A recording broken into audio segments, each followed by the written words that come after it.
बिस्मिल्लाहिर्रहमानिर्रहीम। कहते हैं ये एक मौजज़ा है कि कोई भी कैसी भी तकलीफ़ में हो तो नियत कर ले कि मेरी मुश्किल ख़त्म होने पर 10 बीवियों की कहानी सुनूंगी तो इंशाल्लाह मुसीबत से निजात मिलेगी और हाजत पूरी होगी। मुश्किलों को दूर करो सुनकर कहानी सैयदा, बीबियों मांगो दुआ देकर सदाए सैयदा। आफतें टल जाएंगी नाम से उन बीबियों के, लम्हा लम्हा देखेगी आप मौजज़ा सैयदा। ये 10 बीवियों की कहानी है, इसको मानी जाती है और इस पे 10 बीवियों की नज़र दिलाई जाती है। तो ये कहानी इस तरह है। एक शहर में 2 भाई रहते थे। बड़ा भाई बहुत अमीर था और छोटा भाई बहुत नादार व मुफलिस था। वह अपनी मुफलिसी और नादारी से बहुत आजिज़ आ गया था। वो अपनी बीवी से कहने लगा, यहाँ कब तक फ़िक्र फाका की मुसीबतें सहें, अब मैं परदेश जाता हूँ, शायद मुझको कहीं नौकरी मिल जाए और ये मुसीबत के दिन कट जाएं। ये कहकर वह शख्स अपनी बीवी से रुखसत होकर रोज़गार की तलाश में परदेश चला गया। अब यहाँ उसकी बीवी बहुत परेशान थी। दिल में कहने लगी, ऐ पालने वाले तू ही रज़्ज़ाक़ है। अब मेरा शौहर भी चला गया, अब मेरा कोई सहारा नहीं रहा सिवाय तेरी ज़ात पाक की। ये मोमिना जब बहुत मजबूर हो गई तो अपने शौहर के बड़े भाई के घर गई और अपने सब हालात बयान किए। तमाम हाल सुनकर उस शख्स ने अपनी बीवी से कहा, ये मेरी भावज आई है, तुम इससे घर का काम कराओ, ये तुम्हारी और तुम्हारे बच्चों की खिदमत करेगी। तुम जो कुछ अपने खाने से बचे इसे दे दिया करो। गर्ज की ये मोमिना अपने शौहर के भाई के घर के तमाम काम करती, सारा दिन बच्चों की खिदमत करती, उस पर भी अमीर की बीवी उसे ताने देती और अपने आगे का बचा हुआ खाना उस गरीब को देती। इसी तरह एक मुद्दत गुजर गई। हर रात ये मुसीबत ज़द मोमिना अपने शौहर की वापसी की दुआ मांगती थी। इसी हालात में एक शब में ये मोमिना रोते रोते सो गई। उसने ख्वाब में देखा कि एक बीबी नकाब पोश तशरीफ़ लाई है और फरमाया है कि ए मोमिना, तू अपने शौहर के लिए इस तरह परेशान ना हो, इंशाअल्लाह तेरा शौहर सही सलामत तुझसे आकर मिलेगा। तू जुमेरात के दिन 10 बीबियों की कहानी सुन और जब तेरा शौहर आ जाए तो मीठी रोटी का मलीदा बनाकर उसके 10 लड्डू बनाना और उस पर 10 बीबियों की न्याज दिलाना।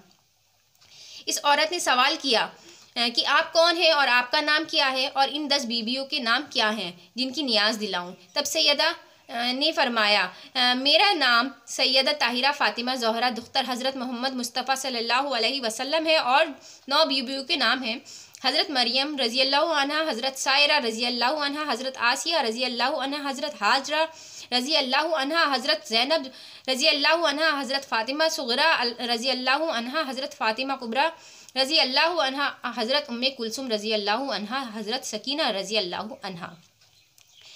इन्हें ज़िंदगी में बहुत सी मुसीबतें सहनी पड़ी और इन बीबियों ने सब्र किया। जो शख्स इनकी तुफ़ैल में अल्लाह से जो भी हाजत मांगेगा वो खुदावंद आलम उसकी हाजत पूरी करेगा। कहानी ये है कि एक दिन जनाब अमीरुल मोमिनीन ने हज़रत मोहम्मद मुस्तफ़ा सल्लल्लाहु अलैहि वसल्लम को अपना मेहमान किया। उस दिन घर में फ़ाका था। आप थोड़ा सा जौ का आटा कहीं से कर्ज़ लाए और जनाब सैयदा को देकर कहा कि आज रसूल खुदा मेरे मेहमान हैं। जनाब सैयदा ने उनकी 6 रोटी पकाई। मगरिब की नमाज के बाद हज़रत मोहम्मद सल्लल्लाहु अलैहि वसल्लम तशरीफ़ लाए और दस्तरखान पर बैठी। जनाब सैयदा ने एक रोटी हज़रत फ़ज़ा को दी और 5 पंजतन पाक ने खाई। हज़रत मोहम्मद सल्लल्लाहु अलैहि वसल्लम जाने लगे तो जनाब सैयदा ने आप सल्लल्लाहु अलैहि वसल्लम से अर्ज़ किया कि मुझे भी सरफराज फरमाए। हज़रत मोहम्मद सल्लल्लाहु अलैहि वसल्लम ने दावत कबूल कर ली। इसी तरह नवासो हज़रत इमाम हसन अलैहिस्सलाम और हज़रत इमाम हुसैन अलैहिस्सलाम ने भी अपने नाना हज़रत मोहम्मद सल्लल्लाहु अलैहि वसल्लम को दावत दी। शेर खुदा हज़रत अली हर रोज़ सामान कर्ज पर लाते। जनाब सैयदा अनाज पीसती और उसकी 6 रोटियाँ पकाती। 1 रोटी हज़रत फ़ज़ा को देती और 5 रोटियाँ पंजतन पाक नोश फरमाते। हज़रत इमाम हुसैन अलैहिस्सलाम की दावत के बाद जब हज़रत मोहम्मद सल्लल्लाहु अलैहि वसल्लम जाने लगे तो उन्होंने देखा कि हज़रत फ़ज़ा दरवाज़े पर खड़ी हैं। आप सल्लल्लाहु अलैहि वसल्लम ने दरियाफ़्त किया कि फ़ज़ा कुछ कहना चाहती हो।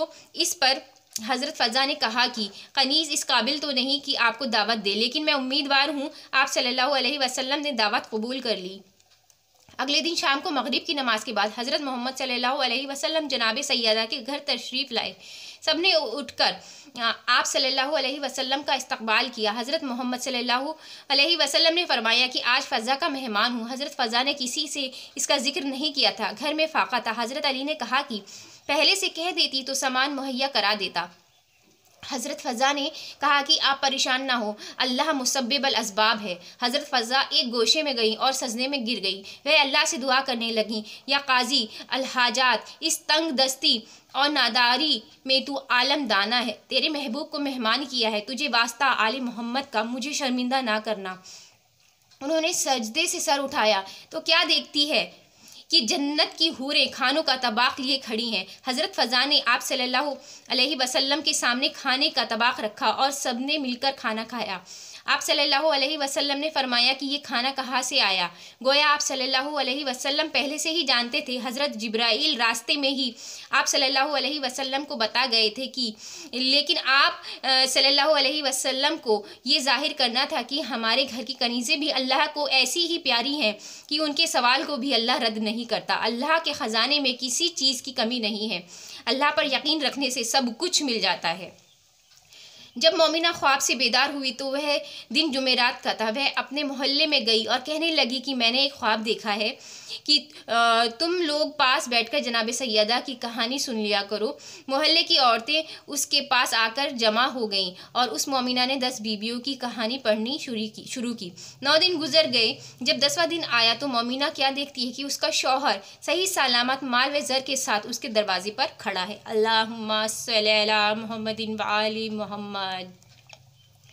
वो बहुत खुश हुई और फ़ौरन गुस्ल कर मीठी रोटी का मलीदा बनाया और उसके 10 लड्डू बनाकर 10 बीबियों की नियाज दिलवाई। उसने नियाज के लड्डू तकसीम किए। सबने बड़े एहतराम से लड्डू लिए। उसके बाद मोमिना एक लड्डू लेकर अपने शौहर की भावज के पास गई। उस मगरूर औरत ने ये कहकर लड्डू वापस कर दिया कि हम ऐसी ईंट पत्थर की चीज़ें नहीं खाते, हमारे घर से ये लड्डू ले जाओ। वो लड्डू वापस ले आई और लड्डू खाकर अल्लाह का शुक्र अदा किया। अब इस मकरूर औरत का हाल सुनिए। रात को वो औरत सो गई। सुबह को क्या देखती है कि उसके बच्चे मर गए और सब सामान गायब हो गया। ये देखकर उसके हवास जाते रहे। दोनों मियाँ बीवी रोने लगे। जब कई वक्त गुजर गया तो भूख से उनका बुरा हाल हो गया। घर में गेहूं की भूसी मिली और उस औरत ने सोचा कि इसे पकाकर खा लें। जैसे ही उसने भूसी को हाथ लगाया उसमें बराबर के कीड़े नजर आने लगे। जब उसके शौहर ने ये माजरा देखा तो कहने लगे कि मेरी बहन के घर चलो, वहाँ खाना मिल जाएगा। घर बंद करके दोनों मियाँ बीवी पैदल ही चल पड़े।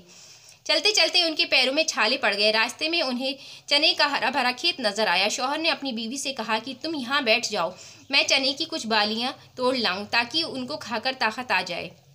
ये कहकर वो बहुत सी चने की बालियाँ तोड़ लाया, मगर जैसे ही उसकी बीवी ने चने की बालियों को हाथ लगाया वो सूखकर घास बन गईं। दोनों घास को फेंककर आगे चल पड़े। कुछ दूर चलने के बाद उन्हें रास्ते में बहुत बड़ा गन्ने का खेत नजर आया। मियाँ बीवी दोनों ही भूख से और प्यास से बेताब थे। गन्ने को देखकर वो बेकरार हो गए। शौहर बहुत से गन्ने तोड़ लाया और बीवी के हाथ में दिए। बीवी का हाथ लगते ही गन्ने भी घास बन गए। वो दोनों बहुत घबरा गए और घास को फेंककर आगे चल दिए। कुछ वक्त बाद ये शख्स बीवी के साथ अपनी बहन के घर पहुंच गया। उसकी बहन ने उसके लिए बिछौना बिछाया। जब दोनों ने आराम कर लिया तो उसकी बहन ने उन्हें लाकर खाना दिया। ये लोग कई दिन के भूखे थे। खाना देखकर बहुत खुशी हुई। जैसे ही उसकी बीवी ने रोटी का टुकड़ा तोड़ा तो क्या देखती है कि खाने में सख्त बदबू आ रही है। खाना सड़ गया है। ये दोनों अपना सर पकड़कर बैठ गए और कहने लगी कि अल्लाह, हम कब तक भूखे प्यासे रहेंगे, भूख से जान निकले जा रही है। उन्होंने खाने को दफन कर दिया। रात जिस तरह गुजरी उन्होंने गुजारी। सुबह हुई तो शौहर ने कहा कि यहाँ का बादशाह मेरा दोस्त है, उसके पास चलें, देखें इस मुसीबत के आलम में वो हमारी क्या मदद करता है। दोनों बादशाह के पास गए। जब वो बादशाह के हुजूर में पहुंचे तो बादशाह ने उन्हें पहचान लिया। उन्हें अलग कमरा दिया गया। बादशाह ने उनसे कहा कि तुम दोनों गुस्ल करके आराम करो। बादशाह ने हुक्म की हमारे मेहमानों को 7 रंग का खाना भेजो। बादशाह के हुक्म के मुताबिक उनके लिए 7 रंग का खाना लाया गया। दोनों खाना देखकर बहुत खुश हुए और दस्तरखान पर आकर बैठ गए। वह औरत जिस खाने को हाथ लगाती वो खाना सड़ जाता। गर्ज की तमाम खाना सड़ गया और उसमें कीड़े नजर आने लगे। उसका शौहर हैरान हो गया कि ये क्या माजरा है। अगर हम बादशाह से शिकायत करेंगे तो बादशाह नाराज़ होगा कि ताज़ा खाना भेजा और तुम हमको बदनाम करते हो। वो बहुत घबरा गया और बीवी से कहने लगा कि अब मैं क्या करूं, इतना बहुत सा खाना सड़ गया। बादशाह कहेगा कि इन लोगों ने जादू कर दिया है। अलगर्ज दोनों खाना लेकर बाहर आए और ज़मीन में दफन कर दिया। शौहर बहुत हैरान था कि ये सब क्या हो रहा है। औरत भी बहुत घबराई हुई थी। वो सहन में आकर बैठ गई। उसने देखा कि बादशाह की लड़की गुस्ल के लिए जा रही है। बादशाह की बीवी ने कहा कि वो भी गुस्ल करेगी। गर्ज ये है कि दोनों गुस्ल के लिए जाने लगी। उन दोनों ने अपने चंदन का हार उतार के खूंटी पर टांग दिए। जो ही उन्होंने हार टांगा फौरन खूंटी हार निकल गई। ये माजरा देखकर उन्हें बेहद हैरानी हुई। वो औरत घबरा कर अपने शौहर के पास आई और कहने लगी कि अब खुदा खैर करे, उसके शौहर ने पूछा कि क्या हुआ। तब उसने चंदन का हार सारा वाक़या सुनाया और कहा कि अब यहाँ से चलो, कहीं बादशाह इस इल्ज़ाम में हमें जेल में ना भेज दे या कत्ल करा दे। ये दोनों मियाँ बीवी बग़ैर इत्तला किए वहाँ से चले गए। चलते चलते वे एक दरिया के किनारे पहुँचे। दोनों वहाँ जाकर बैठ गए। शौहर बीवी से कहने लगा कि नहीं मालूम हमसे ऐसी क्या ख़ता हुई है जो हम पर ऐसा अजाब नाजिल हो रहा है। ये सुनकर बीवी कहने लगी कि जब तुम्हारा भाई मुलाजिमत के लिए परदेश गया था और उसका कहीं कोई अता पता नहीं था, तब तुम्हारी भावज बहुत परेशान रहती थी। उस वक्त उसने ख्वाब में देखा कि एक नकाबपोश बीबी तशरीफ़ लाई और उन्होंने फरमाया कि तू 10 बीबियों की कहानी सुन ले। जब तेरा शौहर आ जाए तो 10 बीबियों की नियाज दिलाना। जब तुम्हारा भाई आ गया तो तुम्हारी भावज ने मीठी रोटी का मलीदा उसके 10 लड्डू बनाए और 10 बीबियों की नियाज दिलाई। तुम्हारी भावज ने नियाज के लड्डू सबको तकसीम किए और एक लड्डू मेरे लिए भी लेकर आई, लेकिन मैंने उस वह लड्डू से कहकर लेने से मना कर दिया और कहा कि ऐसी ईंट पत्थर की चीज़ें खाने वाली नहीं हूँ मैं। इस पर तुम्हारी भावज लड्डू वापस ले गई। ये गुनाह मुझसे ज़रूर हुआ है और तब से ही ये मुसीबत हम पर नाजिल हुई है। शौहर ने कहा कि ए कमबख्त, तूने ऐसे गुरूर और तकब्बुर के अल्फाज कहे। तू जल्दी से तौबा कर और माफ़ी मांग ताकि हमको इस मुसीबत से निजात मिल सके। उस औरत ने गुस्ल किया, नमाज पढ़ी और रो रो कर अपने गलती की माफ़ी मांगी और दुआ की कि ए बिन्ते रसूल, अब मुसीबत के आलम में मेरी मदद कीजिए। इसके बाद उसने नहर से रेत निकाली और उसके 10 लड्डू बनाकर 10 बीबियों की नियाज दिलाई। अल्लाह के करम और पाक बीबियों की तुफैल में वो लड्डू मोतीचूर के हो गए। उन्होंने लड्डू खाए, पानी पिया और अल्लाह का शुक्र अदा किया। शौहर ने कहा कि अब घर चलो, हमारी ख़ता माफ़ हो गई। अब वो घर आकर क्या देखते हैं कि घर असली हालात में है। गल्ला वगैरह जिस तरह भरा हुआ था वैसा ही भरा हुआ है। नौकर घर के काम में मशगूल हैं। बच्चे ज़िंदा हो गए, वो कुरान की तिलावत कर रहे हैं। माँ बाप को देखकर बच्चे बहुत खुश हुए। ऐ मेरी पाक बीबियों, जिस तरह आपने इस औरत की ख़ता माफ़ की, उसी तरह हम सब की ख़ताएँ माफ़ कीजिए और दिल की मुरादें पूरी हों। आमीन। अल्लाहुम्मा सल्ली अला मुहम्मदिन व आलि मुहम्मद वज्जल फ़रजुहुम।